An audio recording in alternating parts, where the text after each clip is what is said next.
Welcome to गोरलै channel. जों दिनैनि बे खोन्दोआव सावरायगोन फरायाव थानाय 49 पेजनि 1 नाम्बार कुइसननि सोंनायनि फिननाय। दा बेवहाय 1 नाम्बार कुइसनाव दङ।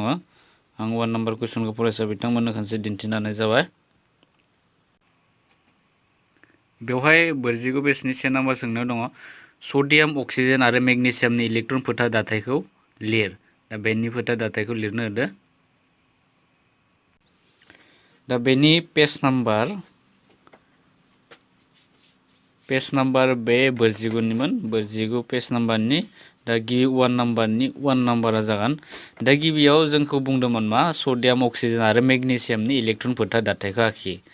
दा गिबियावनो जों बे सडियाम, अक्सिजेन आरो मेग्नेसियामनि इलेक्ट्रन दाथायनि फोथा सावगारिखौ आखिनो थांनायनि सिगां आं फरायसाफोरनो मोनसे गोनांथार आयदा दिन्थिनो नागिरदों। बे गोनांथार आयदायानो जाबाय जोङो सडियामनि इलेक्ट्रन नाम्बार थामहिनबा गुन्द्रासा अनजिमाखौ गिबियाव मिथिग्रोनांगोन। सडियामहा बेसेबां गुन्द्रासायारि अनजिमा, अक्सिजेनहा बेसेबां गुन्द्रासायारि अनजिमा दङ। सडियामहा जों मिन्थिगौदि सडियामखौ जों Na जों दिन्थियो। बे Na नि गुन्द्रासायारि अनजिमाया जाबाय एटमिक नाम्बारा जाबाय 11। आरो जेब्ला बे 11खौ जोङो इलेक्ट्रन रानसारनाय मावखान्थिजों मावफुङो अब्ला बे जागोन बे जाबाय Na निउक्लियास थागोन Na, बिनि गिबि खोलोआव थागोन मोननै आरो बिनि नैथि खोलोआव थागोन मोनदाइन। बेबायदि मोनदाइन थागोन आरो बाहेरा खोलोआव थागोन मोनसे। दा बेवहाय जेब्ला जों नोजोर होगोन बेवहाय बाहेरा खोलोआव सडियामहा मोनसेल' इलेक्ट्रन दङ। दा बेवहाय सडियामनि फोथा सावगारिखौ जेब्ला आखिगोन फरायसा बिथांमोना बेबायदि आखिनोब्लानो जाबाय। गिबियाव सडियामनि सिम्बलजों जोङो फर्मुलाजों जों बेखौ लिरबाय सडियाम। बेनिफ्राय गोजौआव मोनसे फोथा सावगारि आखिनांगोन। बेबायदि फोथा होनो नांगोन। दा बेवहाय मोनसेल' फोथा जानायनि जाहोना जाबाय सडियामनि जा बाहेरा खोलोआव थानाय इलेक्ट्रन, बे इलेक्ट्रननि अनजिमा गासै मोनसे। बेनि थाखायनो जोङो बेवहाय सडियामनि सायाव मोनसे फोथा आखिनाय जादों। दा थिग बिदिनो जोङो जेब्ला फरायसा बिथांमोना बे सावगारिखौ आखिनो नाङा, आं बेखौ बुजि मोननायनि थाखाय आखिना होनाय जाबाय। दा राइट एन्सारखौ फरायसा बिथांमोना बेखौसो लिरनांगोन। बेनिफ्राय जेब्ला अक्सिजेनखौ हमना लायो, अक्सिजेननि जा गुन्द्रासायारि अनजिमा बेयो जाबाय 8। जेब्ला जों बेखौ बेबायदि इलेक्ट्रनारि रानसारनाय सावगारिखौ आखिगोन अब्ला अक्सिजेना जागोन बेवहाय निउक्लियास थाबाय अक्सिजेन, बेनि गिबि खोलोआव थागोन मोननै, बेनिफ्राय आरो जोबथा बाहेरा खोलोआव थागोन बेबायदि मोन 6 थागोन। गासै जेब्ला जों सानना नायगोन अब्ला बेहा 9 जानो नांगोन इलेक्ट्रनफोरा। मोनसे, मोननै, मोनथाम, मोनब्रै, मोनबा, 6, 7, 8। दा 9नि बारा जानो हाया इलेक्ट्रनफोरा। जों गुन्द्रासायारि अनजिमाया मोनबेसे दङ बेखौ जोङो बेबायदि रानसारनाय जायो। दा जों नुबाय बेवहाय नैथि खोलोआव गासै मोन 6 दङ। दा मोन 6 इलेक्ट्रनफोरखौ जोङो साजायगोन। दा बेवहाय अक्सिजेनखौ सिम्बलखौ लिरबाय जों बेवहाय। बेनिफ्राय जों मोन 6 इलेक्ट्रनफोरखौ अक्सिजेननि सोरगिदिं साजायनो नांगोन फोथा सावगारिजों।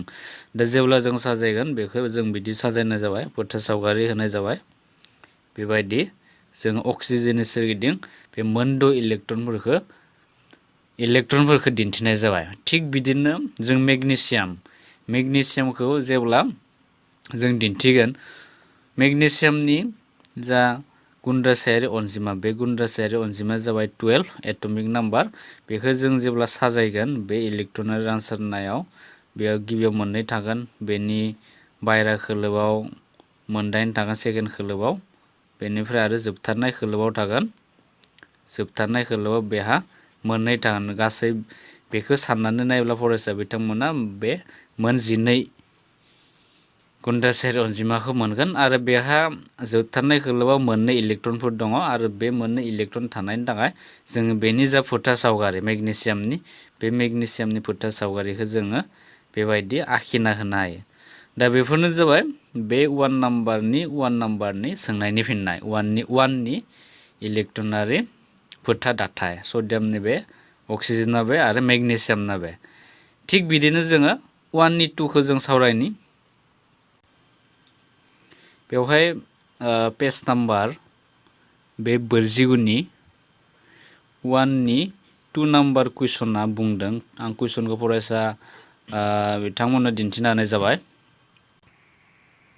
बेवहाय सोंल' दङ इलेक्ट्रनफोरनि जायखारनायजों Na2O आरो MgO नि सोमजिनायखौ दिन्थि। बेखौ दिन्थिनो होनाय जादों। दा बे 1नि 2नि फिननायखौ जोङो लिरनो हायो। सलुशन हिसाबै जों लिरनो हागोन। बेवहाय Na2O बेवहाय गिबियाव दोङो मा Na2O बेबायदि दोङो होनाय दङ। बेखौ जों इलेक्ट्रनफोरनि जायखारनाय आदबजों जोंखौ लिरनो होदो। दा जों मोनथिगौ जे सडियाम, बे सडियामनि जा इलेक्ट्रनारि साजायनाय बा बेनि गुन्द्रासारि अनजिमाया जाबाय 11। बेखौ जुदि जों इलेक्ट्रनखौ जुदि साजायोब्ला मा जागोन 2, 8 आरो 1 थामहिनबा नैबे बाहेरा खोलोबआव मोनसे इलेक्ट्रन थागोन। बेनिफ्राय बेवहाय आरो अक्सिजेन दङ। अक्सिजेना जाबाय गासै 8। बेनिफ्राय बेखौ जुदि जों साजायो, इलेक्ट्रनखौ जुदि साजायो अब्ला मा जागोन 2 आरो 6 बेबायदि जागोन। दा बेखौ जोङो जुदि जायखारनाय इलेक्ट्रनफोरखौ जायखारनाय मावखान्थिजों जुदि खालामो अब्ला बेयो जागोन Na2आ जागोन। गिबियाव जोङो सडियामखौ लिरग्रोनांगोन। सडियामखौ जों बेबायदि लिरबाय। सडियामा बेवहाय मोननै दङ, मोननै थानायनि थाखाय जों बेबायदि लिरबाय। बेनिफ्राय जोङो अक्सिजेनखौ बेयाव लिरनो नांगोन। बेनिफ्राय बेवहाय जोङो प्लास लिरनो हायो, जायखिजाया प्लास लिराबाबो बिदिनो दोननो हागोन। दा बेवहाय सडियामनि जा बाहेरा थोरफोआव थानाय इलेक्ट्रन बेखौ जोङो लिरगोन बेवहाय फोथा सावगारिखौ। बेनिफ्राय आरो बेवहाय बाहेरा खोलोबआव मोन द' दङ। बे मोन द'खौ जोङो बेवहाय लिरनाय जागोन। मोन 4, मोन 5, मोन 6। बेनिफ्राय जायखारनायनि ओंथिया जाबाय सडियामा अक्सिजेननो इलेक्ट्रनफोर गावनि बाहेरा खोलोबआव थानाय इलेक्ट्रनफोरखौ जायखारहोगोन। अक्सिजेननो गोनांथि जादों। बेनि थाखायनो बे सडियामा गावनाव बाहेरा खोलोबआव थानाय इलेक्ट्रनफोरखौ जायखारनानै खाथिनि गिदिमा गेस इलेक्ट्रननि साजायनायखौ मोनगोन। सडियामाबो मोनगोन आरो अक्सिजेनाबो बे सडियामा हगारनाय इलेक्ट्रनफोरखौ नाजावनानै खाथिनि गिदिमा गेस नियननि इलेक्ट्रनारि साजायनायखौ मोनगोन। दा बेयो जायखारहैबाय, इलेक्ट्रना जायखारबाय आरो अक्सिजेना लाबाय। बेनिफ्राय सोमजिबाय Na2O बे सोमजिगोन। थामहिनबा बेबायदि सोमजिनानै मोनसे मा स्टेबल दिदोम अबस्थायाव थाहैबाय। मोननैबो मा खाथिनि गिदिमा गेसनि इलेक्ट्रनारि साजायनायखौ मोननानै बेबायदि सोमजिबाय, मोनसे खौसे गुन्द्रामा सोमजिबाय। थिग बिदिनो आरो जों लिरनो हाबावगोन। गुबुन मोनसे सोंथियाव होनाय दङ MgO। दा बेबो गोजौनिजोंनो सेम, Na2O जोंनो सेम। दा Mg माने मा मेगनेसियामनि जा गुन्द्रासारि अनजिमा बे जाबाय 12। बेखौ जुदि जों साजायना लिरो इलेक्ट्रनखौ अब्ला गिबियाव थागोन 2, 8 आरो 2 बेबायदि जागोन। बाहेरा खोलोआव मोननै इलेक्ट्रन थागोन। थिग बिदिनो अक्सिजेना बेनो जागोन। दा बेखौ जों जुदि बेबायदि साजायना लिरो, इलेक्ट्रनफोरखौ जुदि जायखारनायजों दिन्थियो जों अब्ला मा जागोन Mg+O। Mgनि बाहेरा खोलोआव मोनबेसे दङ? मोननै दङ। बेखौ जों मोननै आखिबाय। बेनिफ्राय अक्सिजेना बाहेरा खोलोआव मोन 6 दङ। बेखौ जों बेबायदि आखिनांगोन। बेनिफ्राय मेगनेसियामा गावनि जा बाहेरा खोलोबाव थानाय इलेक्ट्रन बेखौ जायखारहोगोन आरो जायखारहोनानै खाथिनि गिदिमा गेस नियननि इलेक्ट्रनारि साजायनायखौ मोनगोन। आरो अक्सिजेनाबो मेगनेसियामा हगारनाय मोननै इलेक्ट्रनखौ नाजावनानै खाथिनि गिदिमा गेस नियननि इलेक्ट्रनारि साजायनायखौ मोनगोन। आरो मोननैबो मुवाया अरजाबलायनानै मोनसे गुन्द्रामा सोमजिगोन। बे जाबाय MgO। बेबायदि मोनसे स्टेबल कन्डिसनाव थाहैगोन। दा बेनो जाबाय जायखारनायनि मोनफा मोनफा मा सलुशन। दा फरायसा बिथांमोना बेबायदि फिननायखौ बुजिबाय जानो हागौ। बेनिफ्राय जोङो नेक्स्ट सोंनायनि नाम्बार 2 सोंनायखौ सावरायनो नागिरदों। बेवहाय नाम्बार 2नि सोंनाया जाबाय, बेवहाय सोंलुआव दङ आयनारि खौसिफोरा मानो गोजौ गलिनाय बिन्दो थायो? थामहिनबा मानि थाखाय आयनारि खौसिफोरा गोजौ गलिनाय बिन्दो? बेनि फिननायखौ जोंखौ दिन्थिनो होदों। दा जेब्ला आयनारि खौसे बुङो अब्ला फरायसा बिथांमोना मा बुजियो? आयनारि खौसिफोरा सरासनस्रायै दाजाबथाय आरो दानख'थाय लोगो नांनानै दाजाबथाय चार्ज आरो दानख'थाय चार्ज लोगो नांनानै अरजाबनानै थायो।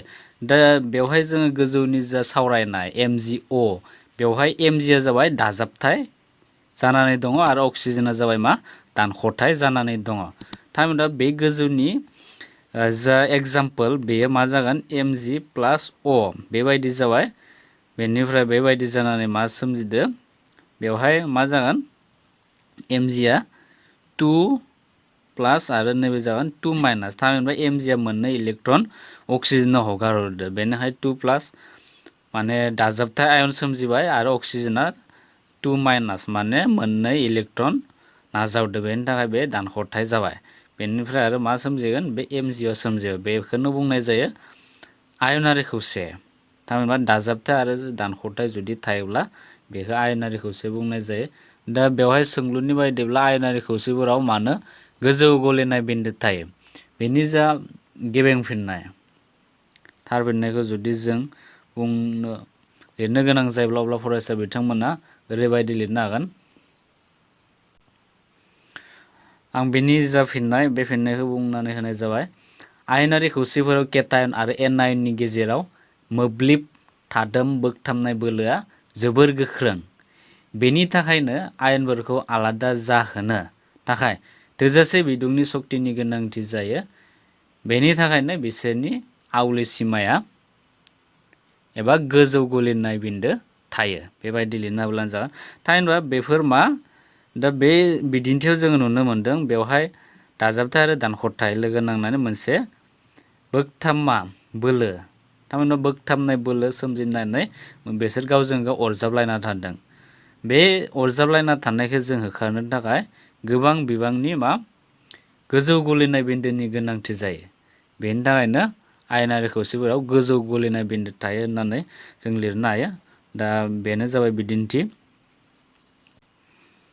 फरायसा बिथांमोना आयनारि खौसेया मानो गोजौ गलिनाय बिन्दो बेखौबो मोजाङै बुजिबाय जानो हागौ आरो उननि भिडिअ'आव जोङो बेनिनो बे फरायनायनि आद्रा थानाय सोंथिनि फिननायनि सोमोन्दै जोङो सावरायगोन।